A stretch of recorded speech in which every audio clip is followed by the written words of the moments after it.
Hey y'all, here I am, back again with another video with another artist who is passionate about what she does, would like to just have dreams of, being able to do it full time at some point, which is probably the dream of most artists.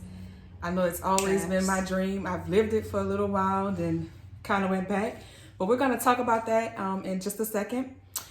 Before we do, I wanted to introduce myself. So if you don't know me, my name is Myesha Francis. I'm an artist, I'm a teacher, I'm a curator. And one of my developing passions right now is just being a coach for creatives. So just sharing all of the things that I've learned along the way, in starting a gallery, running an art studio, teaching art, teaching adults. So I just want to share that, and I hope it helps somebody else along their journey. But today we're going to talk about the trials of trying to balance full-time job with your art practice. Does it work? Does it not work? And we're going to talk about that with my girl here, Nydia. Hi. So, Nydia, tell the people about yourself. What do you do? I'm Nydia Morales. I am a photographer. I am a comic. I am a singer. I am a great friend.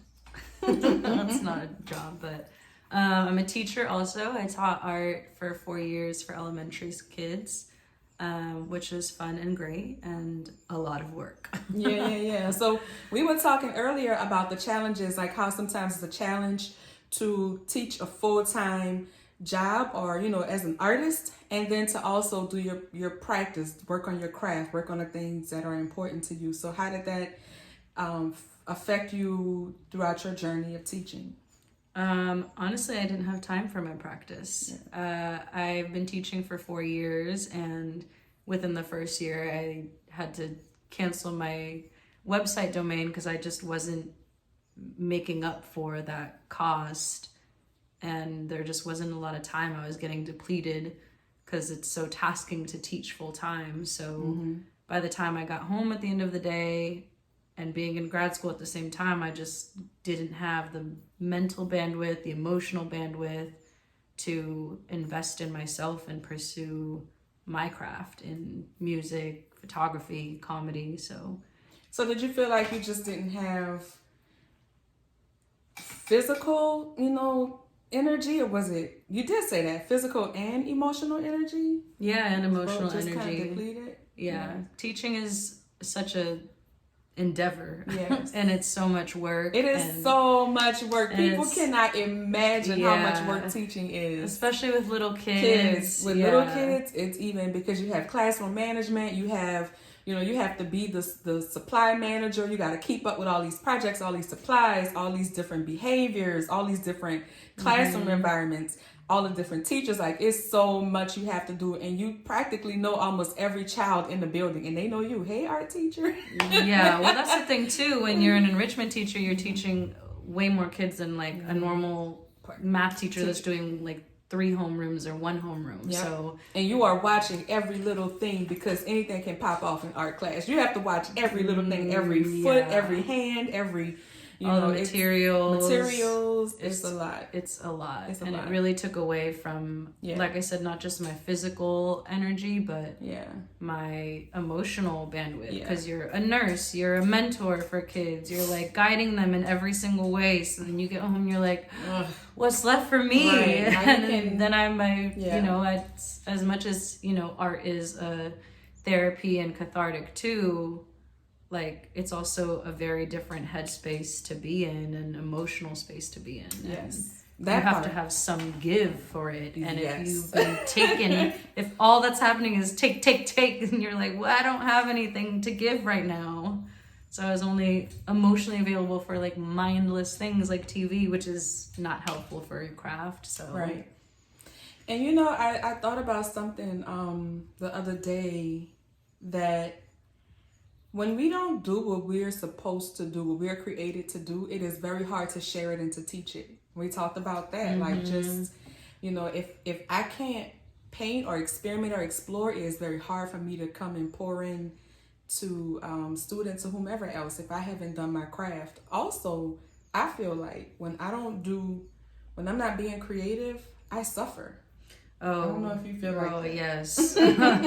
Like if my cup is not full, I can't keep, there's nothing to pour from. So it's a lot, and it's just so tasking to I felt like I wasn't like motivated the same way, and I like felt like I wasn't always my best teacher self, my best artist self when I was coming into the classroom, because I wasn't making my own art. I wasn't like, every time I photograph, I learned something new, and that's exciting to me, and that's something that I love about photography. Is every photo shoot I do, I learn something, and it never stops. And then you can go on and share that new something. Yeah, that you learned, and because I wasn't doing it, I had nothing to share. I was like, I'm sharing from an empty or half full cup, and it's not my best, and then it put me down, because I'm like, kids deserve better, like they didn't ask to be here. I need to come and give my best self, and I couldn't, because I was so depleted, and I had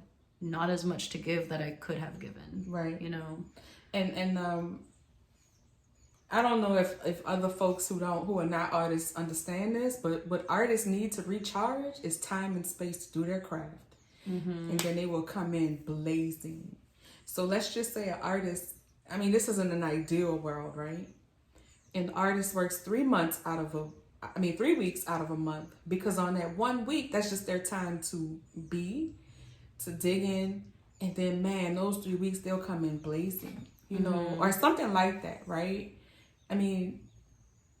Somebody was telling me, oh, you could just do it over the summer. Yeah, if the inspiration or the creativity comes that summer. Yeah, you can't plan inspiration or motivation. You can't plan like the light bulb going off, or like you cannot plan or like it. I got this project, like and that's the thing too, is like throughout the year I'm like, I have so many ideas just literally in my head, and working full time doesn't allow me to get to them or like have the space for them. So then I'm just like putting them off and putting them off and putting them off. And who's to say that when summer comes around, you're like, yeah, let's go. I'm ready for it. Like you might not be. You might not be. The inspiration to paint for me to paint peace lilies may have come in the fall, and I'm on fire. By the time May or June comes for the summertime, peace lilies, what? You on to something, and the inspiration is not there, so you can't plan it. You can't plan inspiration or creativity, really. Like when the spark comes, the spark comes, and you need to like act on it. You need to act on it, and you gotta have the space and time that's necessary to do that. Yeah, which is why full-time work is near impossible. Like if you, the vision and the dream, I think for most artists is make your craft your bread and butter, but bread and butter is full-time, and how are you supposed to do a full-time job that's depleting you from doing the thing you want to do full-time? Yeah, it's a precarious place to be. It really is. But I just have a dream in my mind that in the future somewhere it is doable. I'm not even gonna say in the future, it's just doable if we can help the world to understand us artists. Like we will give you 1,010%, but we also need space to develop as creatives and grow, and be able to pour that. Yeah, time and space. Time is on nobody's side. No, it's not. It's not. And not that it's like some luxury. Oh, artists just want to lay around and be in the clouds. No, like you don't understand. Even this, it's so funny. This piece I'm working on behind me, before I started it, it took up so much mental and emotional space. Like sometimes these pieces are in you, and they just pour when they pour. Yeah. Saying, I lost my train of thought. I'm sorry. It's okay.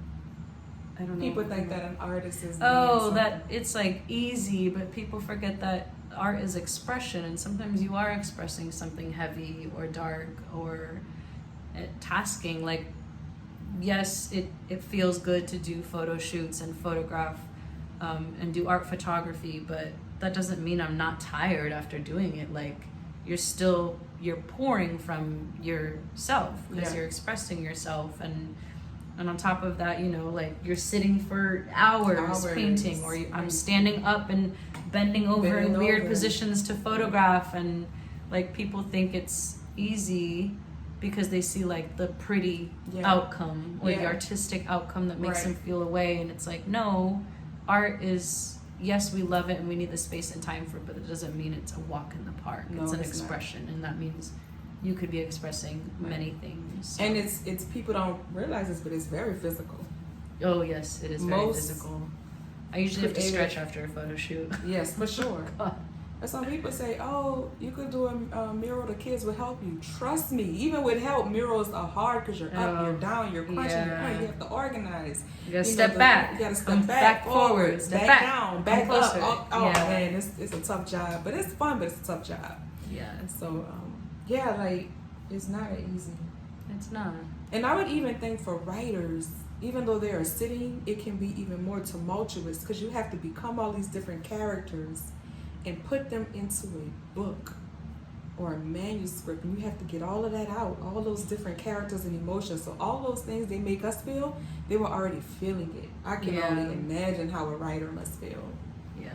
So, y'all, we're not gonna keep you. We just wanted to share that here we are, regular grown artists, and we still are going through these things and figuring it out.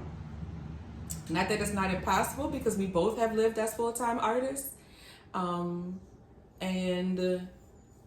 we also know that there could be a possibility for a little bit of a different way for artists to work if not only we understood what we need, but other people also understand what we need and how we can really make it a beautiful symbiotic relationship between artist and student when everybody is understood and everybody's able to work at their highest potential, right? Yeah. What did we say? We're artists before we're teachers. Yeah, I'm an artist first and then a teacher.